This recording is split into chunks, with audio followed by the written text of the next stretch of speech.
ಈ ಸೆಷನ್ನಲ್ಲಿ ನಾವು ಸ್ಥಿರ ತಾಪಮಾನದಲ್ಲಿ ಪ್ರಕಾಶವನ್ನ ಆಧರಿಸಿ ಫೋಟೋ ವೋಲ್ಟಾಯಿಕ್ ಶೆಲ್ಗಾಗಿ ಫ್ಲಾಟ್ IV ಕರ್ವ್ ಹೇಗೆ ರಚಿಸುವುದು ಎಂಬುದನ್ನು ಕಲಿಯಲಿದ್ದೇವೆ. ಈ ಸೆಷನ್ ಕೊನೆಯಲ್ಲಿ ನೀವು ಫೋಟೋ ವೋಲ್ಟಾಯಿಕ್ ಶೆಲ್ಗಾಗಿ IV ಕರ್ವ್ ಅಂದ್ರೆ ಏನು ಎಂಬುದನ್ನು ತಿಳಿದುಕೊಳ್ಳಲು ಸಾಧ್ಯವಾಗುತ್ತದೆ. ಸಲಕರಣೆ ಸೌರ ಸಿಮ್ಯುಲೇಟರ್ ಅಂದ್ರೆ ಏನು ಎಂಬುದರ ಜೊತೆಗೆ ಸೌರ ಶೆಲ್ನ ಗುಣಲಕ್ಷಣಗಳನ್ನು ವಿವರಿಸಿ ಪ್ರಕಾಶ ಮತ್ತು ಲೋಡ್ನಲ್ಲಿನ ವ್ಯತ್ಯಾಸಕ್ಕಾಗಿ PV ಕೋಶದ IV ಗುಣಲಕ್ಷಣಗಳನ್ನು ತಿಳಿಯಿರಿ. ಮೊದಲು ಫೋಟೋ ವೋಲ್ಟಾಯಿಕ್ ಶೆಲ್ನ IV ಕರ್ವ್ನೊಂದಿಗೆ ಪ್ರಾರಂಭಿಸೋಣ.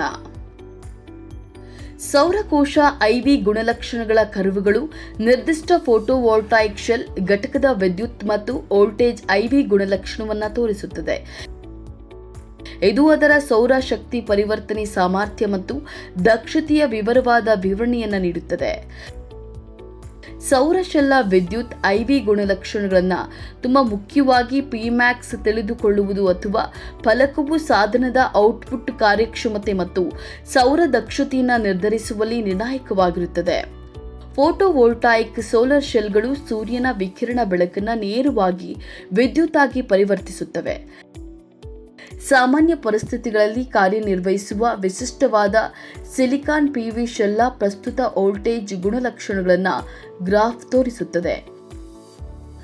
ಒಂದೇ ಸೌರ ಶೆಲ್ ಅಥವಾ ಫಲಕದಿಂದ ಬರುವ ಶಕ್ತಿಯು ಅದರ ಔಟ್ಪುಟ್ ಕರೆಂಟ್ ಮತ್ತು ವೋಲ್ಟೇಜ್ನ ಉತ್ಪನ್ನವಾಗಿರುತ್ತದೆ. ಒಂದು ವೇಳೆ ಗುಣಿಸಿ ನೋಡಿದ್ರೆ ಶಾರ್ಟ್ ಸರ್ಕ್ಯೂಟ್ನಿಂದ ತೆರೆದ ಸರ್ಕ್ಯೂಟ್ ಪರಿಸ್ಥಿತಿಗಳಿಗೆ ಪಾಯಿಂಟ್ ಟು ಪಾಯಿಂಟ್ ಎಲ್ಲ ವೋಲ್ಟೇಜ್ ನಿರ್ದಿಷ್ಟ ವಿಕಿರಣ ಮಟ್ಟಕ್ಕೆ ವಿದ್ಯುತ್ ಕರ್ವ್ ಅನ್ನು ಪಡೆಯಲಾಗುತ್ತದೆ. ಸೌರ ಶೆಲ್ ತೆರೆದ ಸರ್ಕ್ಯೂಟ್ ಯಾವುದೇ ಲೋಡ್ಗೆ ಸಂಪರ್ಕ ಹೊಂದಿಲ್ಲದಿದ್ದರೆ ಪ್ರವಾಹವು ಅದರ ಕನಿಷ್ಠ 0 ಮತ್ತು ಶೆಲ್ನಾದ್ಯಂತ ಇರುವ ವೋಲ್ಟೇಜ್ ಮತ್ತು ಅದರ ಗರಿಷ್ಠದಲ್ಲಿದ್ದರೆ ಇದನ್ನು ಸೌರ ಶೆಲ್ ತೆರೆದ ಸರ್ಕ್ಯೂಟ್ ವೋಲ್ಟೇಜ್ ಅಥವಾ VOC ಎಂದು ಕರೆಯಲಾಗುತ್ತದೆ. ಮತ್ತೊಂದು ತೀವ್ರತೆಯಲ್ಲಿ ಸೌರ ಶೆಲ್ ಶಾರ್ಟ್ ಸರ್ಕ್ಯೂಟ್ ಆಗಿರುವಾಗ ಧನಾತ್ಮಕ ಮತ್ತು ಋಣಾತ್ಮಕ ಲೀಡ್ಗಳು ಒಟ್ಟಿಗೆ ಸಂಪರ್ಕಗೊಂಡಾಗ ಕೋಶದಾದ್ಯಂತ ವೋಲ್ಟೇಜ್ ಕನಿಷ್ಠವಾಗಿರುತ್ತದೆ 0. ಆದರೆ ಕೋಶದಿಂದ ಹರಿಯುವ ಪ್ರವಾಹವು ಅದರ ಗರಿಷ್ಠ ಮಟ್ಟವನ್ನು ತಲುಪುತ್ತದೆ. ಇದನ್ನ ಸೌರ ಶೆಲ್ ಶಾರ್ಟ್ ಸರ್ಕ್ಯೂಟ್ ಕರೆಂಟ್ ಅಥವಾ ISC ಎಂದು ಕರೆಯಲಾಗುತ್ತದೆ. ಸೌರ ಫಲಕದ IV ಕರ್ವ್ ಇಲ್ಲಿದೆ ನೋಡಿ.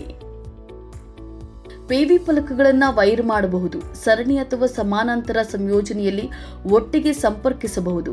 ಹಾಗೆ ಸೌರ ರಚನೆಯ ವೋಲ್ಟೇಜ್ ಅಥವಾ ವಿದ್ಯುತ್ ಸಾಮರ್ಥ್ಯವನ್ನು ಹೆಚ್ಚಿಸಲು ಎರಡನ್ನ ಜೋಡಿಸಬಹುದು. ಒಂದು ವೇಳೆ ಸೌರ ರಚನೆಯ ಫಲಕಗಳನ್ನು ಸರಣಿ ಸಂಯೋಜನೆಯಲ್ಲಿ ಒಟ್ಟಿಗೆ ಜೋಡಿಸಿದ್ರೆ ವೋಲ್ಟೇಜ್ ಹೆಚ್ಚಾಗುತ್ತದೆ. ಹಾಗೆ ಸಮಾನಾಂತರವಾಗಿ ಒಟ್ಟಿಗೆ ಸಂಪರ್ಕಗೊಂಡ್ರೆ ಪ್ರವಾಹ ಕೂಡ ಹೆಚ್ಚಾಗುತ್ತದೆ.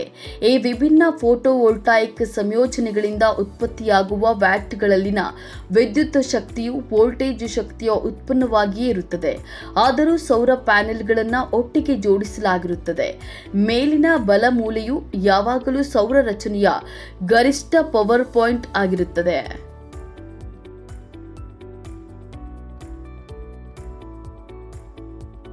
ಸೌರ ಸಿಮ್ಯುಲೇಟರ್ ಒಂದು ಬೆಳಕಿನ ಮೂಲವಾಗಿದ್ದು ಇದು ಸೂರ್ಯನ ನೈಸರ್ಗಿಕ ಬೆಳಕಿಗೆ ನಿರ್ದಿಷ್ಟ ಪರಿಮಾಣಾತ್ಮಕ ಹೋಲಿಕೆಗಳನ್ನು ಹೊಂದಿರುತ್ತದೆ.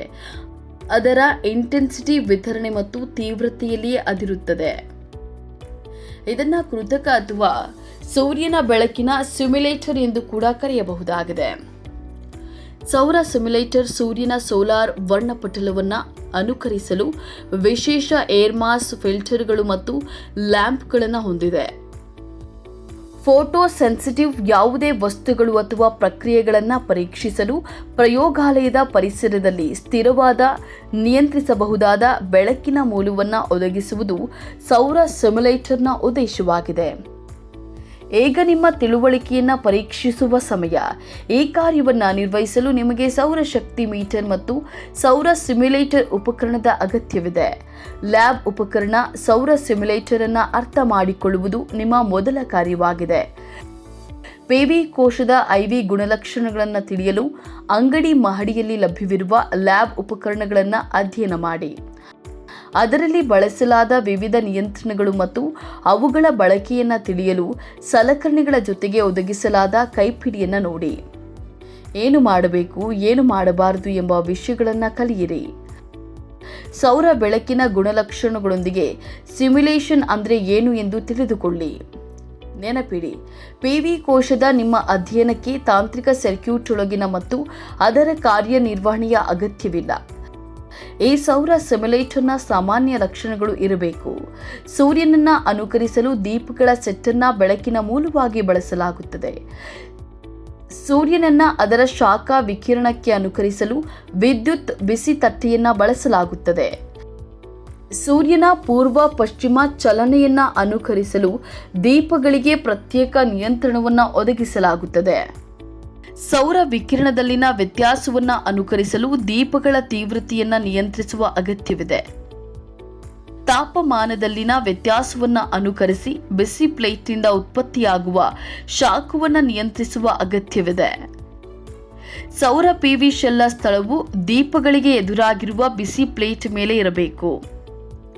ನಿಜವಾದ ಲೋಡ್ ಪರಿಸ್ಥಿತಿಗಳನ್ನು ಸೂಚಿಸಲು ಸೌರ ಪಿವಿ ಶೆಲ್ ನಿಲ್ದಾಣದ ಬದಲಾಗುವ ಪ್ರತಿರೋಧಕ ಲೋಡ್ ಅಗತ್ಯವಿದೆ.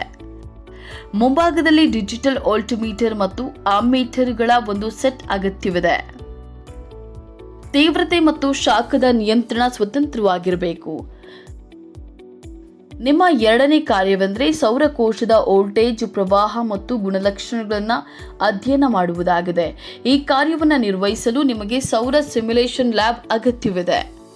ಸೋಲಾರ್ ಸಿಮ್ಯುಲೇಟರ್ ಉಪಕರಣವನ್ನು ಮುಖ್ಯ ವಿದ್ಯುತ್ ಪೂರೈಕೆಗೆ ಸಂಪರ್ಕಿಸಿ ಆನ್ ಮಾಡಿ. ಸಂಪೂರ್ಣ ತೀವ್ರತೆಯನ್ನು ಪಡೆಯಲು ದೀಪಗಳ ತೀವ್ರತೆಯ ನಿಯಂತ್ರಣ ರೋಟರಿ ಸ್ವಿಚ್ಗಳೆರಡನ್ನೂ ಗರಿಷ್ಠ ಸ್ಥಾನದಲ್ಲಿ ಹೊಂದಿಸಿ. ಬಳಿಕ ಸೌರಶಕ್ತಿ ಮೀಟರ್ ಬಳಸಿ ತೀವ್ರತೆಯನ್ನು ಅಳೆಯಿರಿ. ಅದನ್ನು ಗಮನಿಸಿ ಮೌಲ್ಯವನ್ನು ದಾಖಲಿಸಿಕೊಳ್ಳಿ. ಯಾವುದೇ ಲೋಡ್ ಸ್ಥಿತಿಯನ್ನು ಅನುಕರಿಸಲು ಹೆಚ್ಚಿನ ಪ್ರಮಾಣದಲ್ಲಿ ಒದಗಿಸಲಾದ ವೇರಿಯಬಲ್ ರೆಸಿಸ್ಟರ್ ಲೋಡನ್ನು ಹೊಂದಿಸಿ. ಡಿಸ್ಪ್ಲೇ ಮೇಲೆ ಯಾವುದೇ ಲೋಡ್ ಸ್ಥಿತಿಯಲ್ಲಿ ಸೌರ ಶೆಲ್ನ ವೋಲ್ಟೇಜ್ ಮತ್ತು ಕರೆಂಟನ್ನು ಅಳೆಯಿರಿ, ಹಾಗೆ ಅದನ್ನು ದಾಖಲಿಸಿಕೊಳ್ಳಿ. ವೋಲ್ಟ್ಮೀಟರ್ನಲ್ಲಿ ತೋರಿಸಲಾದ ವೋಲ್ಟೇಜ್ ಓಪನ್ ಸರ್ಕ್ಯೂಟ್ ವೋಲ್ಟೇಜ್ ಆಗಿರುತ್ತದೆ. ಲೋಡನ್ನು ಹಂತ ಹಂತವಾಗಿ ಕೆಳಮುಖವಾಗಿ ಬದಲಿಸಿ ಏಕಕಾಲದಲ್ಲಿ ವಿಐ ರೀಡಿಂಗ್ಗಳನ್ನು ಅಳೆಯಿರಿ, ಹಾಗೆ ಅದನ್ನು ದಾಖಲಿಸಿಕೊಳ್ಳಿ. ಲೋಡ್ನ ಕನಿಷ್ಠ ಸ್ಥಾನವು ಪಿವಿ ಶೆಲ್ನಾದ್ಯಂತ ಶಾರ್ಟ್ ಸರ್ಕ್ಯೂಟ್ ಅನ್ನು ಸೂಚಿಸುತ್ತದೆ. ಆದ್ದರಿಂದ ಪ್ರವಾಹ ಅಂದರೆ ಕರೆಂಟ್ ತುಂಬಾ ಅಧಿಕವಾಗಿರುತ್ತದೆ. ಇದು ಸೌರ ಪಿವಿ ಶೆಲ್ನ ಶಾರ್ಟ್ ಸರ್ಕ್ಯೂಟ್ ಕರೆಂಟ್ ಆಗಿದೆ. ಸ್ಥಿರ ತೀವ್ರತೆಯಲ್ಲಿ ಸೌರ ಪಿವಿ ಶೆಲ್ನ ಐವಿ ಕರ್ವ್ನ ಪಡೆಯಲು ವಿ ಮತ್ತು ಐನ ದಾಖಲಾದ ಮೌಲ್ಯಗಳಿಗೆ ಕರ್ವ್ನ ಮಾರ್ಗವನ್ನು ರೂಪಿಸಿಕೊಳ್ಳಿ.